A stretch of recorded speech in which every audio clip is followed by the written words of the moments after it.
So we start off with the number of ways. So we say this is how many ways? 3 ways. But the way we nomenclature is allowed is in the vowel that's kind of backwards. So we would call this guy right here, we would call it a 3 two-way vowel. So it's kind of strange, even though it's 3 ways. We don't say 3-way to position, we say 3, 2. So the first one is the ways, the 2 is the position, and then they say way vowel. Then we specify how it's operated. So this guy right here would be manually operated with a spring return. This would be manually operated with a spring return. That makes sense? Yeah. So that would be all the way that the valve is nomenclature.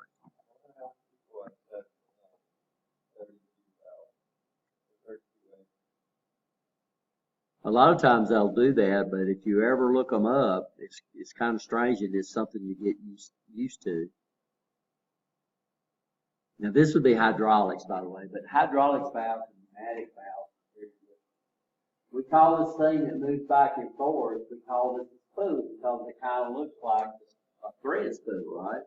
So even if it don't look like it, we call it the spool. So what we're doing is somehow we're shifting that spool to the different positions.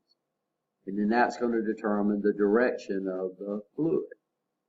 So we call these directional control valves. This would be 4 ports, 3 positions, right? So it's got a center position, and then it moves over here, and then it moves over here. So in the center position, notice they block pressure, they block the ports. There's no way the fluid can get out. So we say this is what we call a closed center. So this would be a 3-position valve, right? You understand? And how many ways or how many ports? 4. We okay? Everybody okay? Now hydraulics, they usually call the pressure port, they call it P. The one that returns to the tank is hydraulics. So hydraulics uses the fluid. So when we get through the fluid together, we pull them out of a tank and we do what? We send them back, right? And then your working ports, the ones that actually go to your actuator, are going to be called A, B, whatever. Okay? So hydraulics theoretically requires a lot less No, energy is energy.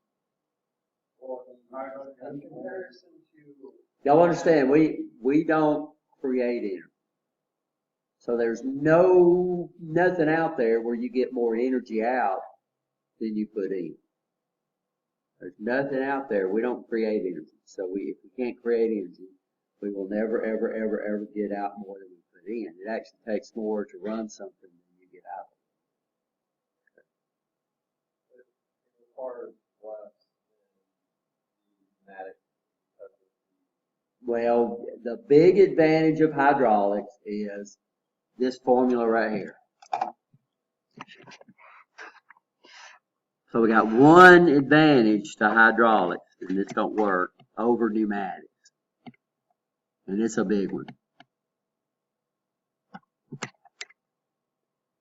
If I can get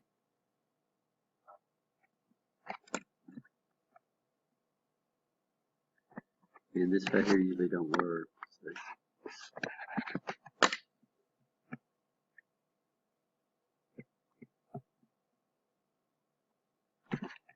Pressure, force is equal to pressure times area.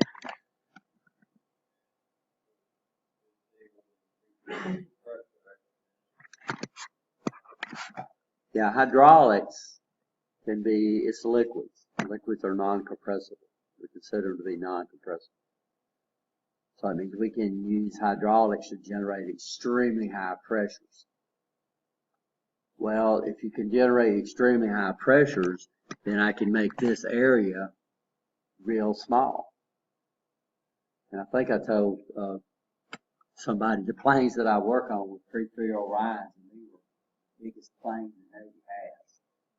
the big old turboprop planes, and the hydraulic cylinders that move those big surfaces with maybe little tiny things like that. But we were running 3,000 pounds of pressure, hydraulic pressure. So what does that mean? Well, I could push that against 1 square inch and generate 3,000 pounds of force, which was capable of moving any surface that was on that airplane, right? Y'all understand that? If I would have done that with fluid, with air, we have a problem compressing air. How far can we compress it? Usually the maximum I've ever seen is 600 psi. And one of the problems we have, and it had to be really conditioned. The only problem we have with air, it's very, very convenient. But the problem we have with compressing air, it's got moisture in it. And it can only hold so many gallons per cubic foot, right? You understand? Well, you start making the cubic feet smaller, what's going to happen to the water? It's going to release it, right? So we got always in pneumatics, if we're using air, we got to get rid of that water. So we can't, and then if you compress it too much, it'll turn into gas. It'll turn into its gases. It'll turn into a liquid. This is the problem we have. It will turn into a liquid. This is the way we make liquid, acetylene. This is the way you go out and you buy propane for you bring propane for your grill out there. It's nothing but a gas, but it's turned into a liquid because why? Because it's compressed a lot, right? So y'all understand that. So what advantage does pneumatics have over hydraulics?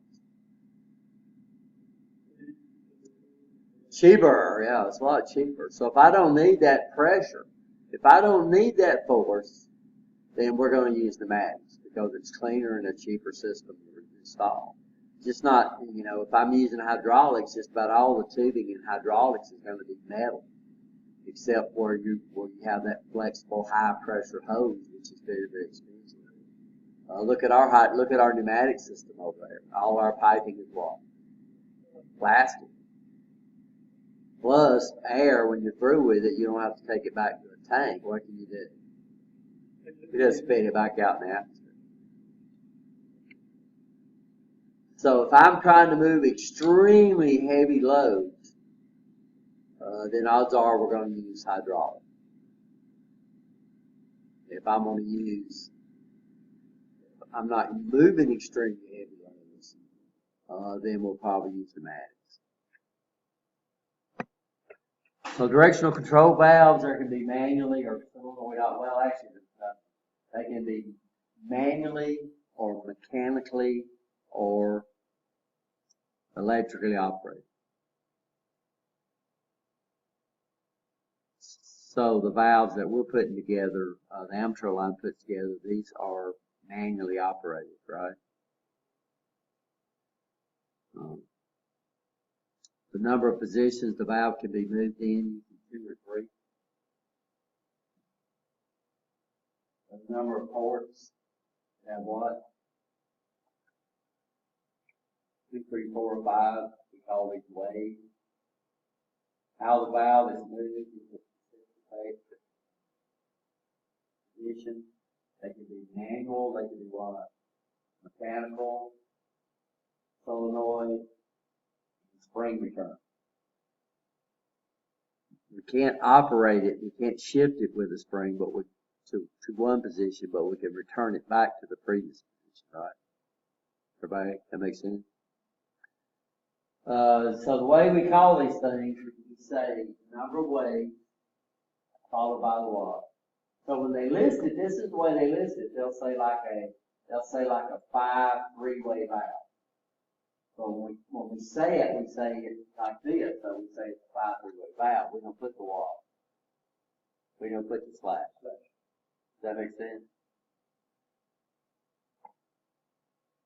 Now this is one thing I wanted. When we draw these things, we draw them like this. These right here are what? I can't see that on the record. What's this a symbol for?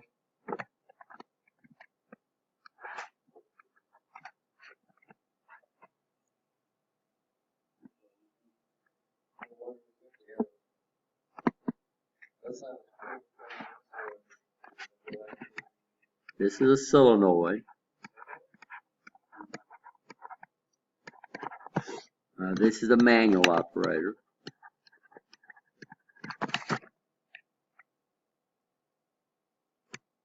Now, this is, when we draw this symbol, we draw it in its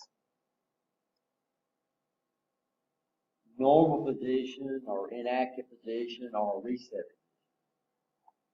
Okay, y'all understand? So I can swap these around, and depending on which direction the blocks around, depending on the inactive or initial position, would probably be the best way to say it. So when I go over there on that amateur line, I flip reset, all these valves go back to their initial position. Now what you have to visualize in your head is that when I come up here and activate this thing with this other solenoid, in your head you got to see this whole symbol shift. Y'all understand? Yes or no?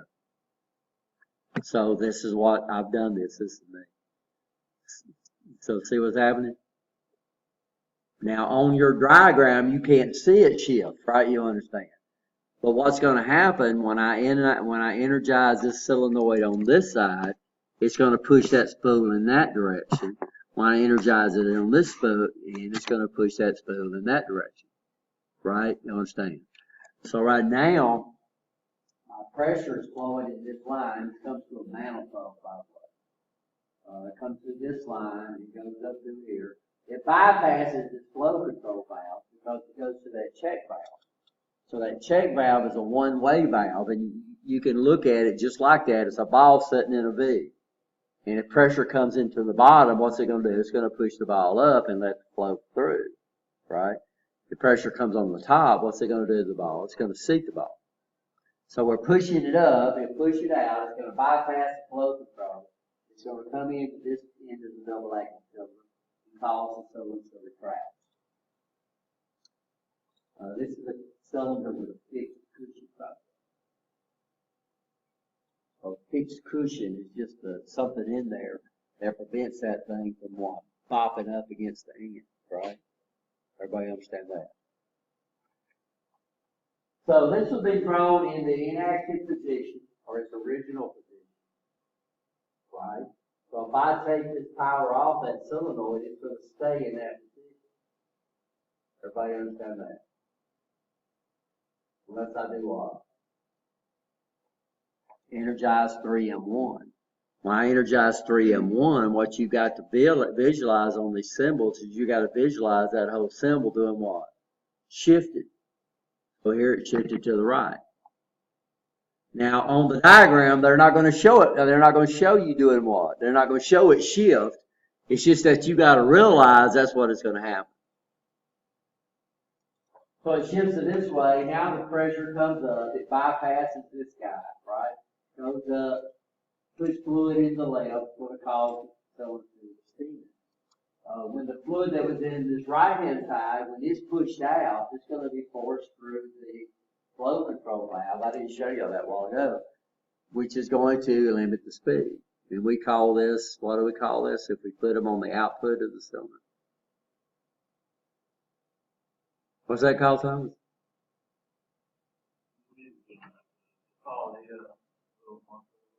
No, what do we call that? Yes. Several times.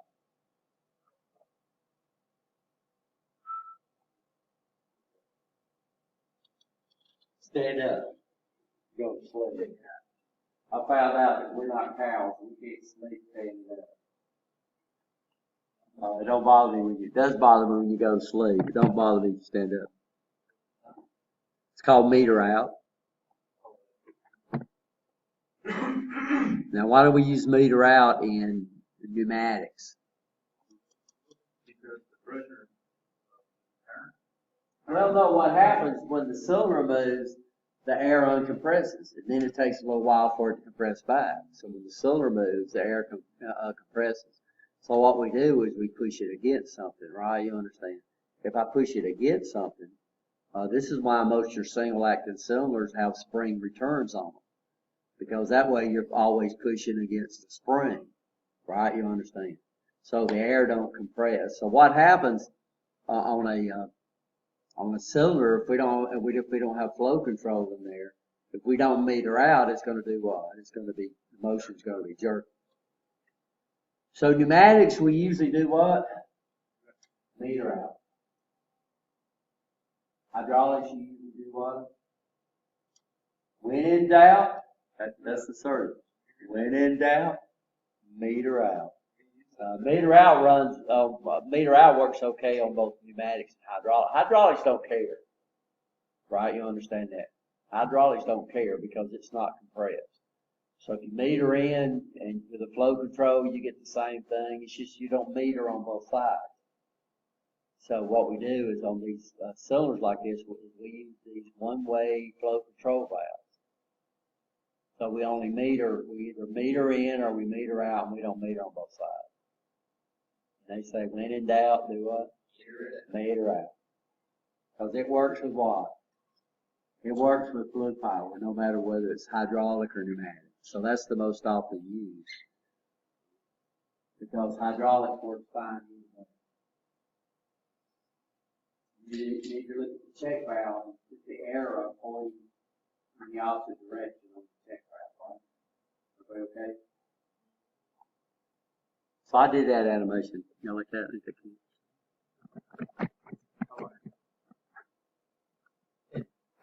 Well, probably.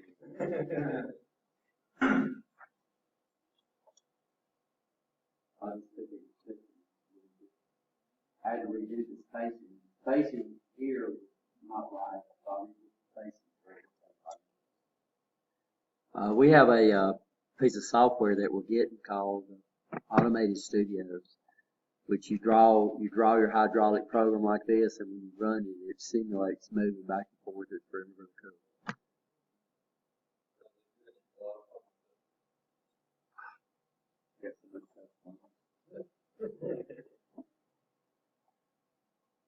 Trying to learn that Arduino C right now. It's fun.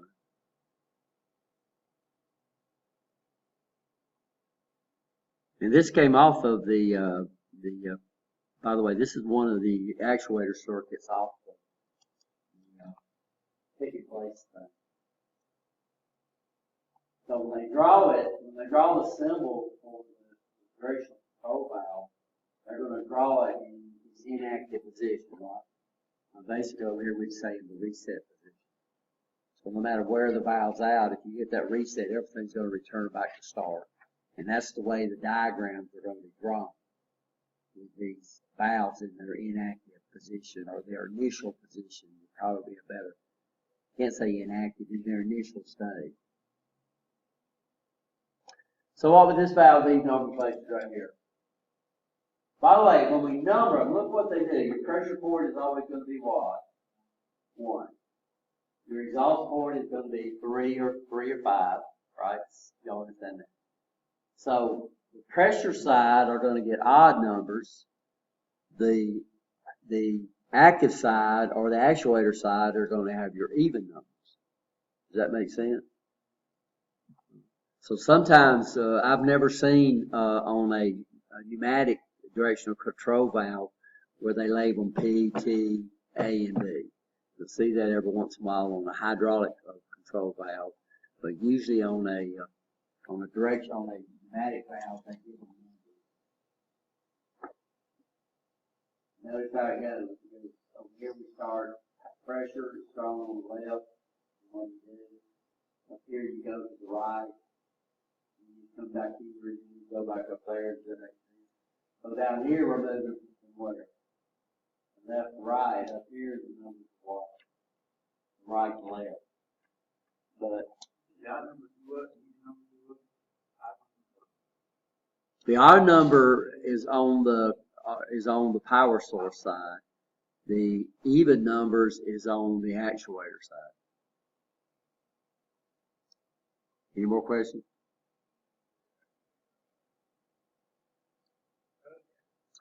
So this would be a what?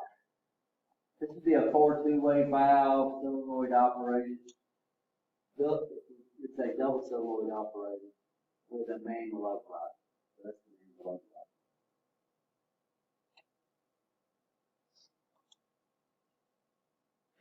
And that's the way that valve right there would be specified. Now, when we go to a 3-position valve, we add a center. We have different centers that we have what they call a closed center, open center, floating center. There are different names on the different centers that we'll look at later on to get into more detail. I don't think this guy's got any 3-way valves on there. I'm sorry, 3-position valve. We need to go left. So where was that at? So manufacturing line, control, module. So what was this on the left page?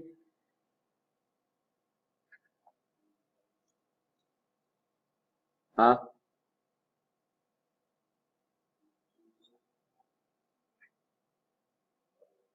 Was that